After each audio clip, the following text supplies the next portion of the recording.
Masters of Business Administration, and this session is for research methodology for management decisions, that is MMPC 15. We will be continuing with where we left in the last session. We were talking about research problems.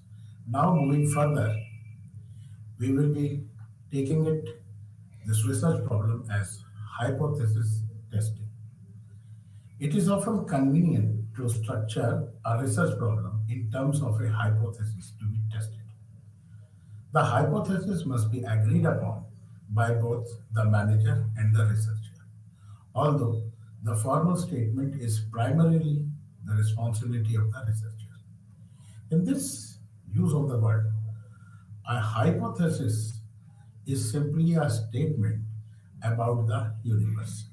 It may or may not be true. The research is designed to ascertain the truth. Now, we consider the following pair of hypotheses. We denote it by H naught, which states here at least 10% of the viewing audience for children's TV show consists of adults. On the other side, that is the alternate one is H1, which is less than 10% of the viewing audience for children's TV show consists of adults. Now, in the first case, it should be noted that these hypotheses are worded in such a way that either one or the other is correct. They cannot both be correct and they cannot both be incorrect. Secondly, in order for these two hypotheses to be useful in a research decision making situation, the decision maker should choose first act if the first is true, and the second act if the second act is true. Both statements are characteristics of all situations in which a research problem is properly structured in terms of hypothesis testing. Set now, setting up of hypothesis. Once the extensive review of literatures has been done, the researcher's next step is to state the working hypothesis in clear words. It is a tentative assumption which is made to draw out and test its logical consequences. Hypotheses should be drawn in a correct manner so that the conclusion can be drawn effectively. It also affects the manner in which the tests are conducted for analysis and further collection of data for further study. Working hypothesis plays a vital role in the development of research work.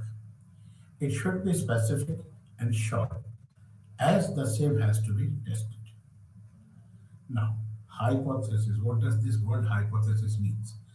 Hypothesis is an assertion, or an idea about a phenomena, relationship, or situation, the reality or truth of which you do not know. A hypothesis is a tentative conclusion logically drawn. The research work is conducted to test the truth of this hypothesis. Hypothesis also indicates the type of data required and the type of methods to be used in the research work. It also increases the thinking power and more attention is paid on the problem analysis. What are the criteria to be kept in mind while developing a working hypothesis? To start with, a discussion with colleagues and experts about the problem, its origin, and the objectives in seeking a solution. Secondly, examination of data and records, if available, concerning the problem for possible trends, peculiarities, and other informations. Thirdly, review of similar studies in the area or of the studies on the similar problem. And fourthly, exploratory personal investigation, which involves original field interviews on a limited scale, keeping in mind the practical aspect of the problem. As a general rule, specification of working hypothesis is another basic step of the research process in most research problems. Especially in the case of exploratory or formulative researches, which do not aim at testing the hypothesis, we may encounter a problem where we do not need working hypothesis. Extensive literature review. Once the above setup is defined, the next step in the review of literatures available so that the researcher get himself acquainted with the selected problem. Two types of literatures are used. The conceptual literature concerning the concepts and theories. And the other one is the empirical literature consisting of studies made earlier which are similar to the one proposed. By going through the previous work, researchers will be having a knowledge related data and the other material for the operational purpose, which will help the researcher in moving further with a meaningful version. For this part, a good library has to be identified where one can get the following: the abstracting and indexing journals and published or unpublished biographies, academic journals, conference proceedings, government reports, books, etc. All these resources are to be studied very carefully. Now, preparing the research design, including a sample design. Once the research problem has been formulated, the next step to be followed is the development or formulation of research design. Here, the researcher has to state the conceptual structure within which the study will be performed. This facilitates the researcher in getting the required information. With minimum expenditure of effort, time, and money, the collection of data is performed. All these factors depends upon the research purpose. Research purposes may be grouped into four categories.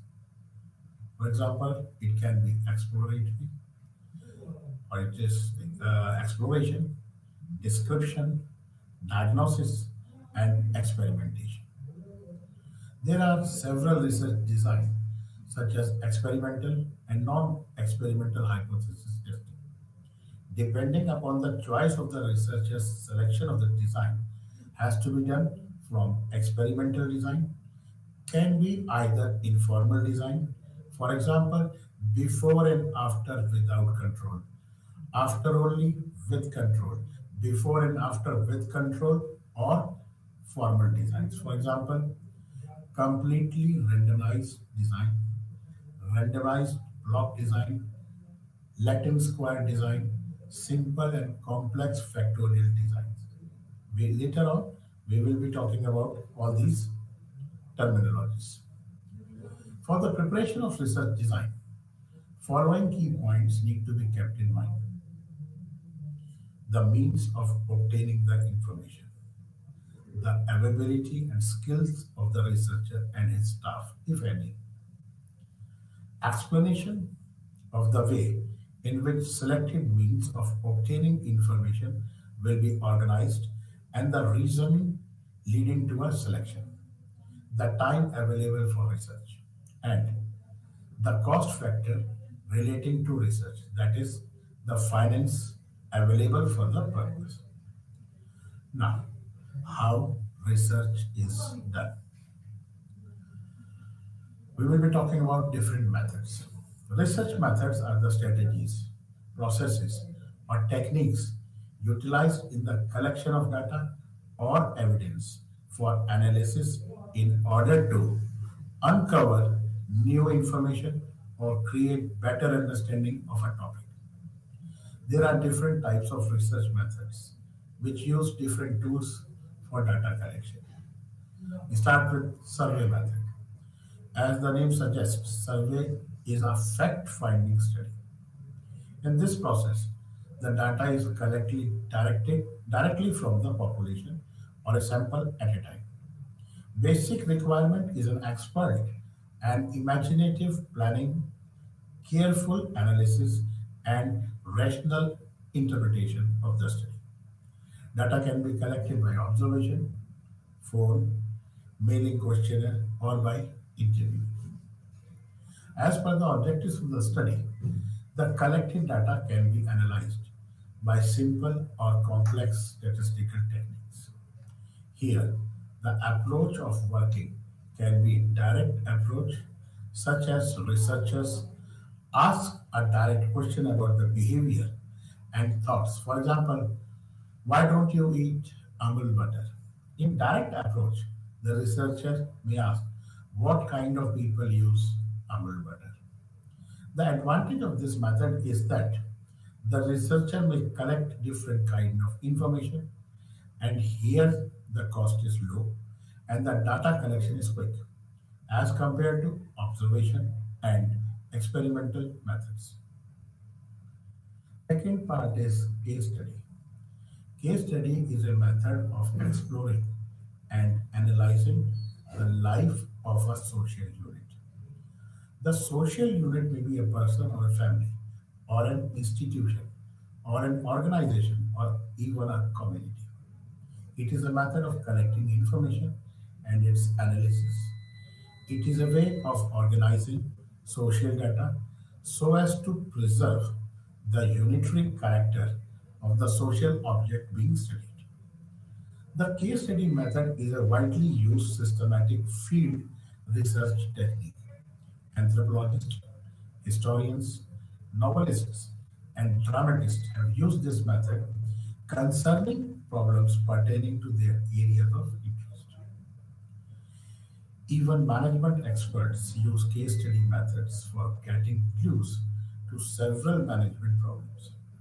Major phases involved are diagnosis and identification of causal factor as a basis for remedial or developmental treatment, application of remedial measures, that is, treatment and therapy, follow-up program of to determine effectiveness of the treatment applied, etc. Field studies. These are scientific inquiries aimed at discovering the relations between psychological, sociological, and educational variables in social institutes or actual situations like factories, colleges, organizations, etc. Here, the relations between attitude, value, perception, and behavior in a particular conditions are selected and studied. Scientific method. Carl Pearson writes, the scientific method is one and same in all branches of science, and that method is the method of all logically trained minds. The unity of sciences consists alone in its methods, not its material. The man who classifies fact of any kind, whatever, who sees their mutual relation and describes their sequences, is applying the scientific method and is a man of science. Scientific method is the pursuit of truth as determined by logical considerations. Scientific method is based on certain basic postulates such as it depends on empirical evidences. It uses relevant concepts committed to only objective considerations. It aims at making only adequate and correct statements about populations objects. The result obtained are probabilistic predictions, and it helps in formulating most general axioms or what can be termed as scientific theories. Scientific method is a combination of objective, logical, and systematic method. That is, a method free from personal bias, a method to show qualities of a phenomenon capable of being verified, a method wherein the researcher is supported by the rules of logical reasoning, a method wherein the investigation moves in an orderly manner, and a method that implies internal consistency. There are other types of researches also, such as historical research. It is which utilizes historical sources like documents, remains, etc., to study events or ideas of the past, including the philosophy of person and groups at any remote point of time. Second one is field setting or laboratory research or stimulation research. The research is carried out in field, it is called field research, or research carried out in laboratory, it is a laboratory research. Depending upon the environment, it just has to be carried out. Clinical or diagnostic research. Such researches follow case study methods or in-depth approach to reach the basic causal relations. Such studies usually do deep into the causes of things or events that interest us, using very small samples and very deep probing data gathering devices. One time research or longitudinal research. Research confined to single time period is called one time research. Research is carried out on over several period of time is known as longitudinal research. Social research, it refers to research conducted by social scientists. It is the scientific investigation conducted in the field of social sciences and also in the behavioral sciences. The research is a systematic method of exploring, analyzing, and conceptualizing social life in order to expand, correct, or verify knowledge. Social research methods can generally vary along a quantitative or qualitative dimension. Next one is educational research. It is an activity which is directed towards development of a science of behavior in educational situations. This method in which individuals evaluate different aspects of education, including students' learning, teaching methods, teacher training, and classroom dynamics, and so on. Qualitative and quantitative methods. The word qualitative refers to methods that generate data, that is verbal, without numbers, whereas quantitative refers to the data pertaining to numbers.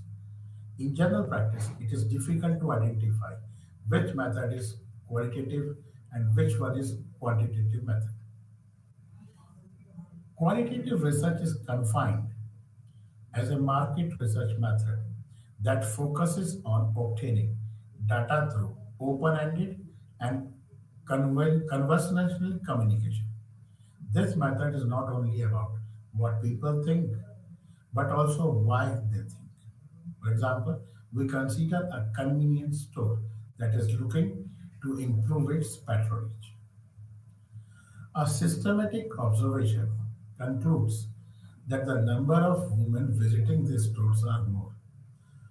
One good method to determine why men were not visiting the store is to conduct an in-depth interview of potential customers in the category. Qualitative research is based on the disciplines of social sciences like psychology, sociology, and anthropology. Therefore, qualitative research method allows for in-depth and further probing and questioning of respondents based on their responses, where the interviewer or the researcher also tries to understand their motivation and feelings. Qualitative research methods are designed in a manner that help reveal the behavior and perception of a target audience, which reference to a particular topic. There are different types of qualitative research methods, like an in-depth interview, focus groups, ethnographic research, content analysis, case study research that are usually used. Qualitative research methods originated in the social and behavioral sciences. Today, our world is more complicated and it's difficult to understand what type, what people think and what they perceive. What are the features of qualitative research methods? This method generally collects data at the site where the participants are experiencing issues or problems. The data collected is a real-time data and the participants are not bought out of the geographical locations. To collect multiple form of data, such as observations, interviews, and documents, and does not depend on the single source of information. This helps in solving complex issues by breaking down into meaningful inferences which is easily understood by all. As the method is more communicative, researcher builds a trust among the people and the information so obtained is original in nature. Now, when to use qualitative research? Qualitative research techniques are used by researchers when they want to collect accurate and in-depth situations. It helps in collecting factual data. Some areas where this is helpful in using, for example, developing a new product or generating an idea. To understand your strengths and weaknesses, understanding purchase behavior, studying the product, brand, or service to strengthen the marketing strategy, gathering perception data of a brand, company, or a product, or exploring market demographics, segments, and customer groups. Qualitative research method versus quantitative research methods. The basic difference between quantitative research methods and qualitative research methods are simple and straightforward. The difference, the type of questions asked, their analytical objectives, forms of data they produce, types of data collection instruments, and the degree of flexibility. Now, this table depicts the basic relation between qualitative research methods and quantitative research methods. Now, the basic comparison starts with what type of questions are asked. In qualitative, it is open-ended questions, whereas in quantitative, it is closed-ended questions. Second one is data collection. It is done through in-depth interviews, focus groups, and participants' observation, semi-structured methods, whereas in quantitative research methods, structured observation using questionnaire and surveys, which is highly structured method. Analytical objectives is this qualitative research methods focuses on describing the individual experiences and belief, whereas in quantitative, it is related to the characteristic of a population. In qualitative research methods, descriptive data is generated, and whereas in quantitative research methods, numerical data is generated. The last part is what is the degree of flexibility. In qualitative research methods, responses affect which and how the questions are asked by the researchers. Whereas in quantitative, there is no such effect in how the questions are asked by the researcher. Advantages and disadvantages of qualitative research methods. Qualitative research is not part of a statistical analysis. This is the reason that the result cannot be tested to see if they are strategically significant or statistically significant. Further to this, findings can be extended to a wider population. We cannot say that this method is of no use. We talk about the advantages. It is useful in finding out More about complex situations. Data is based on participants' view of the world rather than a world created by a researcher. It can be used to figure out how people interpret constructs like IQ or fear, which can be hard to quantify. The study focuses can be shifted to the middle of research if necessary.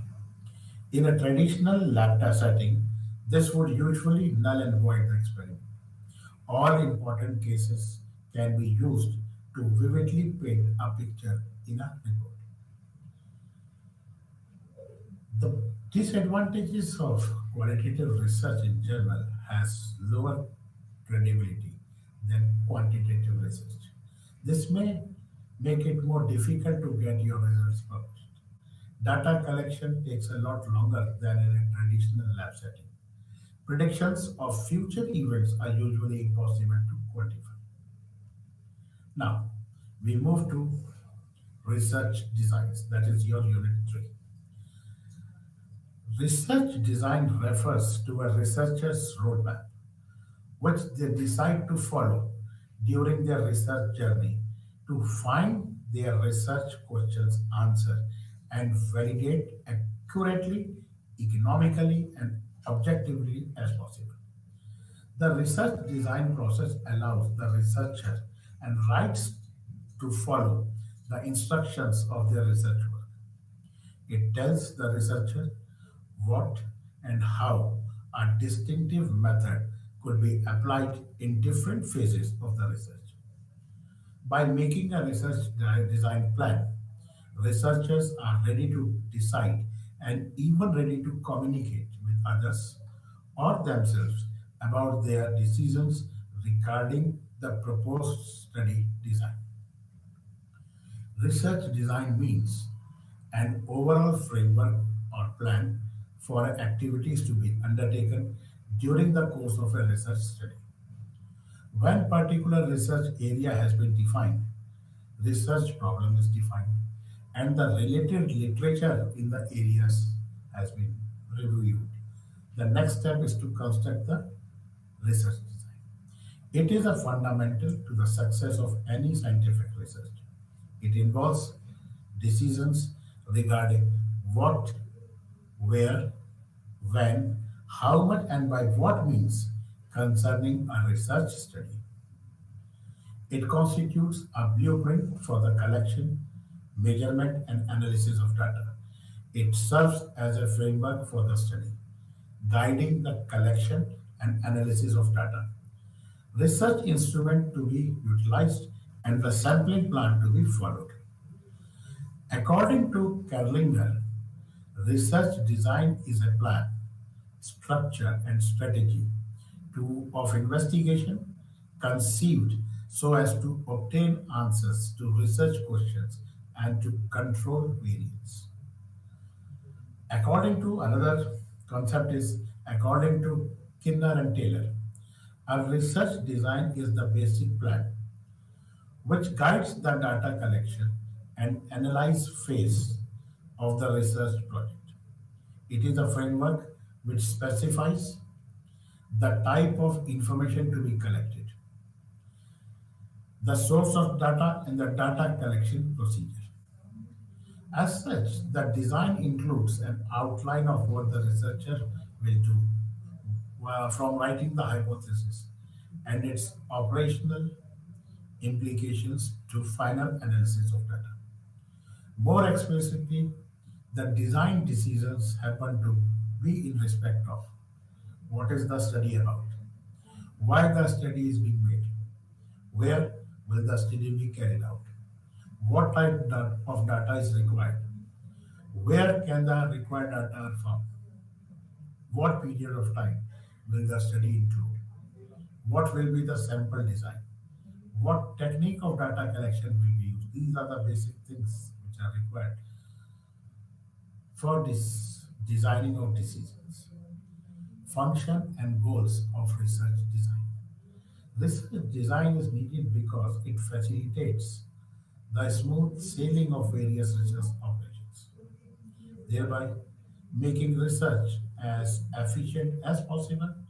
yielding maximum information with minimum expenditure of effort, time, and money.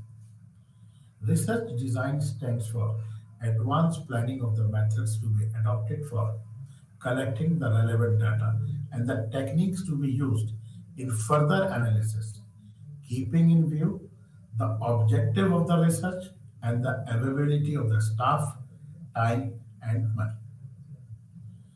Preparation of research design should be done with great care as any error in it may upset the entire project. Research design, in fact, has a great bearing on the reliability of the result arrived at, and as such constitutes the firm foundation of the entire edifice of the research work. In brief, research design must at least contain number one, a clear statement of the research problem. Number two, procedure and techniques to be used for gathering information. Number three, the population to be studied. And fourth one is methods to be used in processing and analyzing data. What are the characteristics of a good design? From what has been stated above, we can state the important features of research design as it is a plan that specifies the sources and the type of information relevant to the research problem. Number two, it is a strategy specifying which approach will be used for gathering and analyzing the data. Thirdly, it also includes the time and cost budgets, since most studies are done under these two constraints. Different type of research design. Different research designs can be conveniently described if we categorize them as research design in the case of exploratory research studies. Number two, research design in the case of descriptive and diagnostic research studies. Number three, research designs in the cases of experimental research design. What is exploratory research design? Exploratory research designs are also termed as formulative research studies.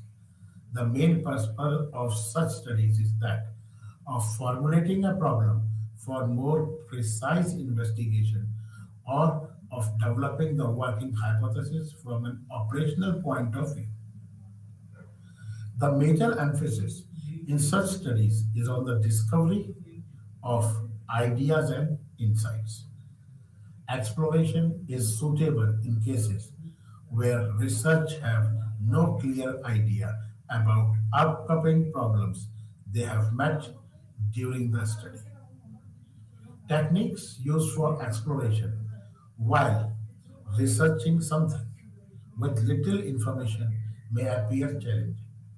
Various approaches may assist a researcher in determining the optimum study design, data gathering methods, and subject selection.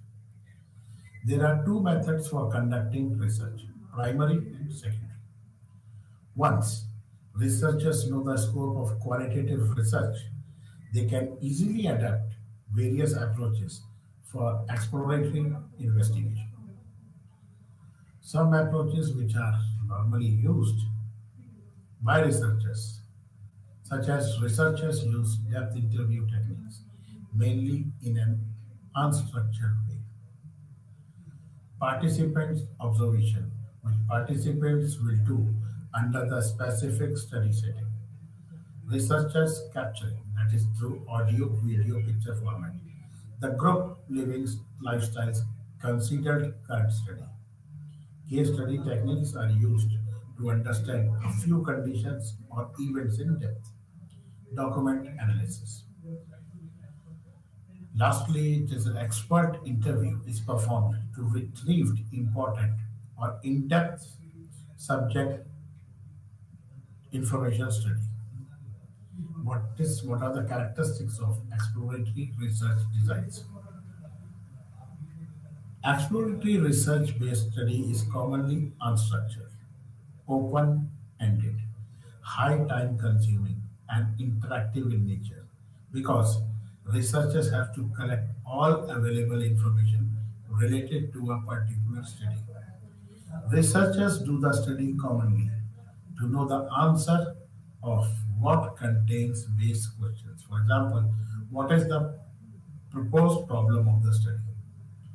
Researchers will do exploratory research methods specific to a proposed study area.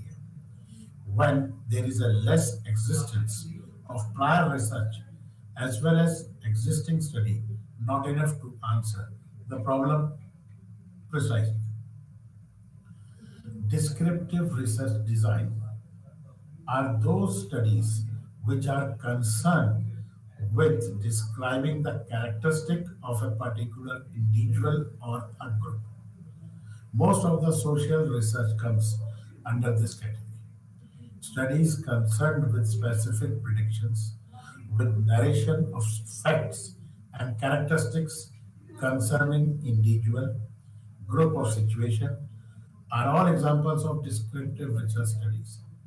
The researcher must be able to find clearly what he wants to measure and must find adequate methods for measuring it, along with a clear cut definition of population he wants to study.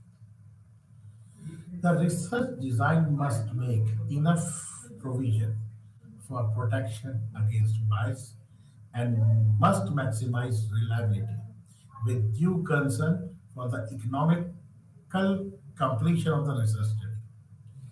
The design in each study must be rigid and not flexible and must focus attention on the following: formulating the objectives of the study, that is what the study is about and why it is being made.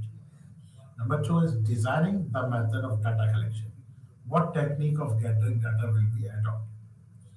Third one is selecting the sample. How much material will be needed? The fourth one is collecting the data. Where can the required data be found and in what time period the data should be related to? Experimental research design. Experimental studies are those where the researchers test the hypothesis of causal relationship between variables. Such studies require procedures that will not only reduce bias and increase reliability, but will permit drawing inferences about causality.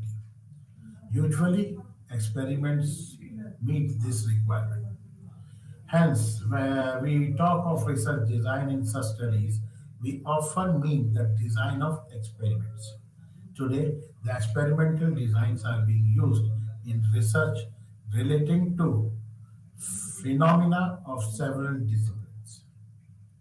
Experiments are much more effective than descriptive techniques in establishing the causal relationship. First, the unit to be studied are selected by the research and each unit is assigned to the group determined by the researcher. The unit do not select their groups, thus avoiding the self-selection bias. Second one is unnecessary consequences of the first. The researcher administers the predetermined treatment or treatments to the unit within each group. A major contribution that the statisticians have made to the experimental design is the development of randomization concept, which enables the researcher to reduce the effect of the uncontrolled variables on comparative measure of response to the variables that are under experimental control. Randomization is a useful device for ensuring, on the average, that uncontrolled variables do not favor one treatment versus the other. To establish a causal effect relationship or to measure one variable's effect, independent variables on the other variables, that is, dependent variables, we need to control other factors or variables because it might be possible that Other factors also influence dependent variables. However, it might be hard to control other covariate factors that may directly or indirectly manipulate the causal relation, especially in dynamic environmental setting due to its non-static or naturally flow event characteristics.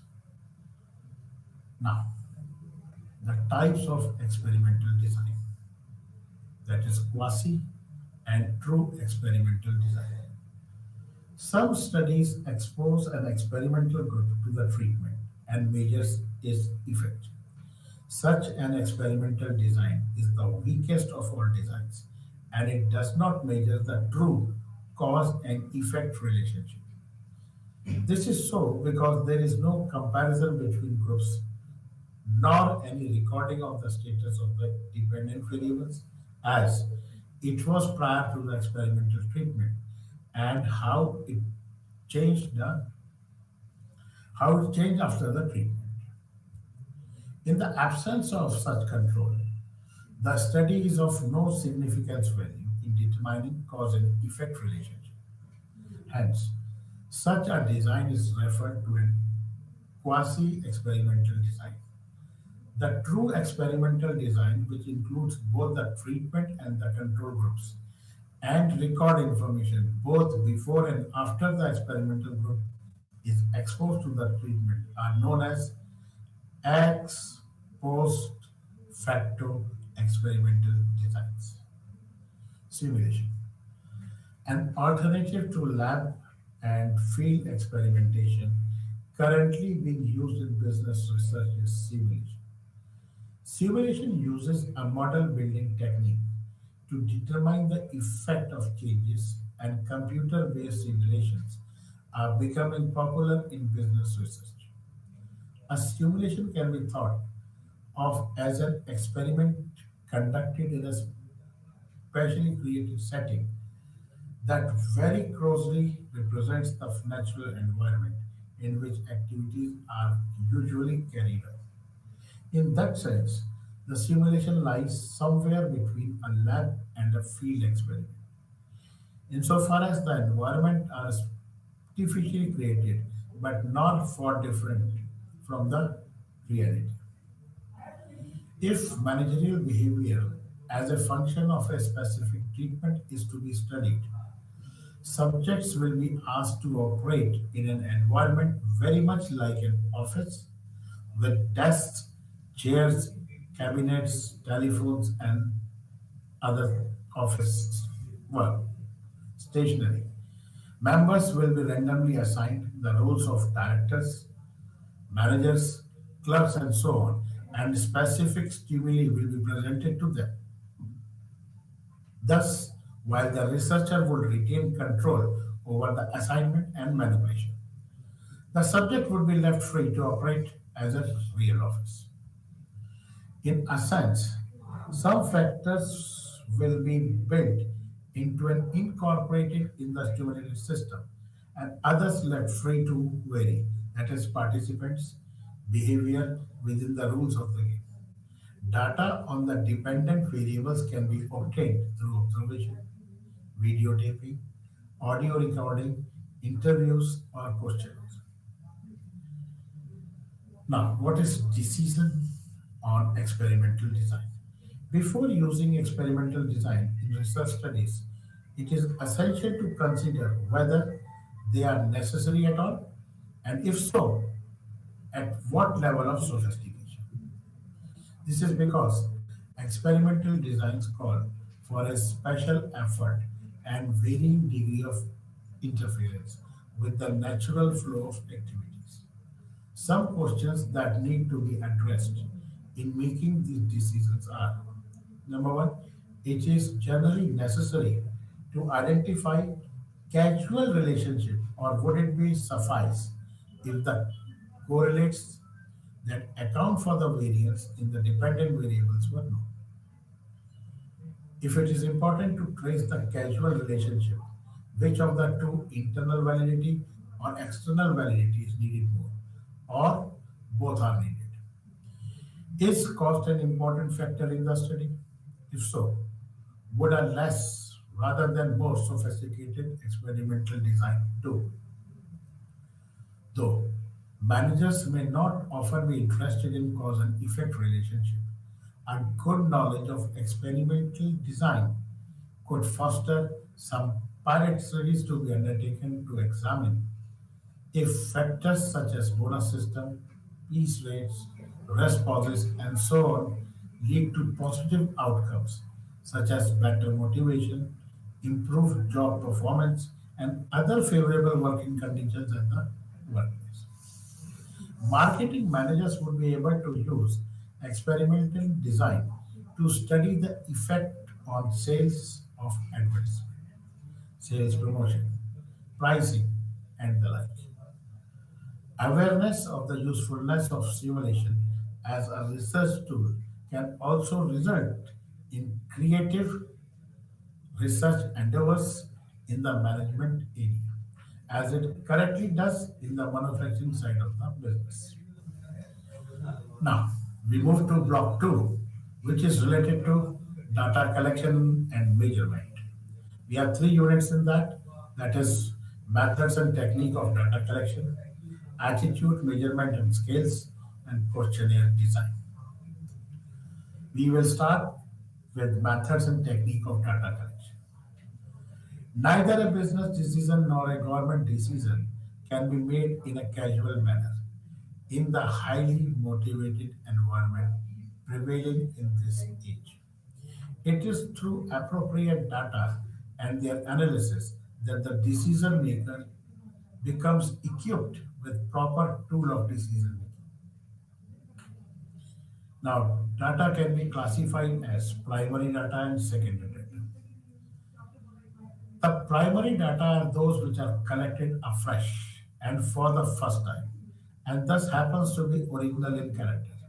Such data are published by authorities who themselves are responsible for their collection. Whereas the secondary data, on the other hand, are those which have already been collected by some other agency and which have already been processed. Generally speaking, secondary data are the information which have previously been collected by some organization to satisfy their own need, but it is being used by the department under reference for an entirely different reason. Even when an organization is interested to collect primary data, it is necessary to take help of various studies of secondary data to design a proper sampling scheme. What are the methods of collecting primary data? The collection of primary data for business research is of paramount importance to assist management in making decisions. Generally, information regarding a large number of characteristics are necessary to analyze any problem pertaining to management. For example, a study related to employment in rural areas requires data on income, wages, types of crops, and land holdings. The collection of primary data thus requires a great deal of deliberation and expertise. What are the methods of collecting primary data? First one, observation method. The investigator collects the requisite information personally through observation. For example, in order to study the conditions of students residing in a university, the investigator meets the student in their hostels and collect necessary data after a personal study. As the investigator is solely responsible for collection of data by this method, his training skills and knowledge play an important role in the quality of primary data collection. A slight variation of this procedure is indirect, that is oral investigation, where data are collected through indirect sources. Persons who are likely to have information about the problem are interrogated, and on the basis of their answers, primary data becomes available. Most of the commissions of inquiry or committees appointed by government collect primary data by this method. The accuracy of the primary data collected by this method depends largely upon the type of persons interviewed, and hence these persons have to be selected very carefully. Second method is questionnaire method. A popular and common method of collection of primary data is by personally interviewing individuals, recording their answers in a structured questionnaire. The enumerators visit the dwelling of individuals and put questions to them, which elicits the relevant information about the subject of inquiry. This information is recorded in the questionnaire. Occasionally, a part of the questionnaire is unstructured so that the interviewee can feel free to share information about inmate matters in the interview. Much of the accuracy of the collected data, however, depends on the ability and tactfulness of investigation. Who should be studied to special training as how they should elect the correct information through friendly discussions. Third one is mailed questionnaire method. A set of questions relevant to study of inquiry are mailed to a selected list of persons with a request to return them duly filled in. Supplementary instructions regarding the definition of terms used and the methods of filing up the forms should also accompany the questionnaire. That is a covering letter. The method of collecting data by mailing the questionnaire to the respondent is most extensively employed in various business and economic service. This method saves both time and cost and can cover a large area. The absence of an investigator, however, renders the response less reliable. The method also suffers from a large degree of non-response. Telephone interview. This method of collecting information consists in contacting respondents on telephone itself. This method is inexpensive but limited in scope as respondent must possess a telephone. The telephone interview method is used in industrial surveys, especially in developed regions. Now, a comparison between principal methods of data collection. We have talked about three methods: personal interview, questionnaire, mail questionnaire, telephone interview. So, what we have said, they have basically a different area, different field, different application, and different method of data collection. Since everything has advantages, so that means they all have disadvantages also. Now, how to design a questionnaire? A questionnaire is a performer containing a sequence of questions to elect information from the interviews. The questionnaire is used for personal interview. The questionnaire is the heart of primary data collection technique. Hence, its drafting requires utmost skill. The question must be clear, simple, and to the point. They must be well organized from the point of the view of respondent and be formulated in such a manner as to provide the data is so far as possible in the desired form. That means information has to be in a chronological order. A questionnaire may be said to possess three aspects: the general form, the question sequence, and the question wording. As far as the general form is concerned, this form of questionnaire will depend partly on the type of data being sought and partly on the data collection method to be used. The choice lies between the two extremes. One on the one hand, there is slightly structured questionnaire in which all questions and answers are specified and continents in the respondent's own word are held in minimum. At the other end, it is an unstructured questionnaire in which the interviewer is provided with general brief on the sort of information to be obtained But the exact question is largely his own responsibility. Question sequence. The introduction to the questionnaire should be as short, as simple as possible. The introductory letter accompanying the main questionnaire should be made very brief. The introduction lays the foundation of the establishing the rapport with the respondent. Once the rapport is established, the questions will generally seek substantive information of value to the study.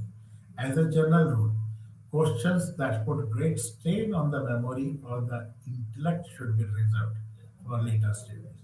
Ideally, the question sequence should conform to the respondent's way of thinking, and which is very unstructured interviews are highly advantageous. Question wording, framing of questions, and how the questions are framed. It has been stated that the question's wording and formulation are more an art than a science. Science does enter. However, in testing the stability and the adequacy of replies for business and management decisions, the wording of the question should be impartial so as not to give a biased picture to the true state of affairs. In general, the questions should be worded such that they are easily understood, they are simple, they are concrete, and conform to the respondent's way of thinking. Pre-testing a questionnaire. The pre-test is a valuable indicator of the effectiveness of a questionnaire to collect data. The pre-testing of questionnaire consists of selecting, approaching, and interviewing a small segment in the same manner to be followed in full-scale operations, and then analyzing the result in the light of the objectives of the study. Results obtained in a pretest can at times suggest new ideas or hypotheses worthy of using examination. Editing of primary data. Editing involves reviewing the data collected by investigators to ensure maximum accuracy and ambiguity. It should be done as soon as possible after data has been collected. If the size of the data is relevantly small, it is desirable that only one person edits all the data for the entire study. And the different steps involved for editing are checking legibility, checking completeness, and checking consistency. Techniques of interview. The general qualities that an interviewer should possess can be identified as extroversion, impartiality to different point of views, friendliness without getting personal, ability to remain calm under many different circumstances, consistentness, perseverance, accuracy of reporting, and adaptability. In addition, the interviewer must plan in advance and should fully know the problem under consideration.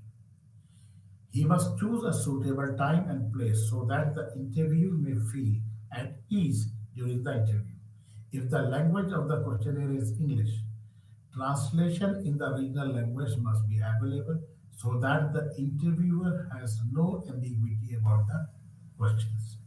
The selection, training, and supervision of the interviewers are very important administrative functions for collecting of reliable data.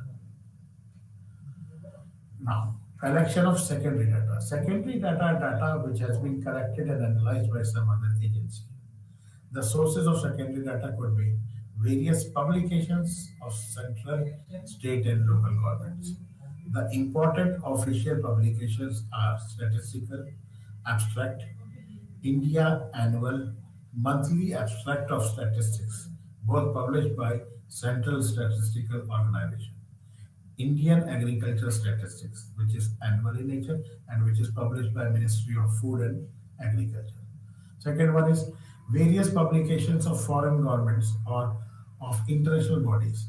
The important publications are publications of international bodies like UNO, FAO, WHO, UNESCO, ILO, Statistical Yearbook, which is published by Statistical Office of United Nations, and Yearbook of Labor Statistics, which is published by International Labour Organization, Geneva. Journal of Trade, Commerce, Economics, Engineering, etc., published by responsible trade associations. Chambers of Commerce provide secondary data in respect of some important items. Some examples of this kind of publications are Annual Report of the Chief Inspector of Mines in India. The other sources of secondary data are book, magazines, and newspapers, reports prepared by various universities, historical documents, diaries, letters, unpublished biographies, and autobiographies. With this, we will be concluding today's session and we will be continuing further with data collection in our next session.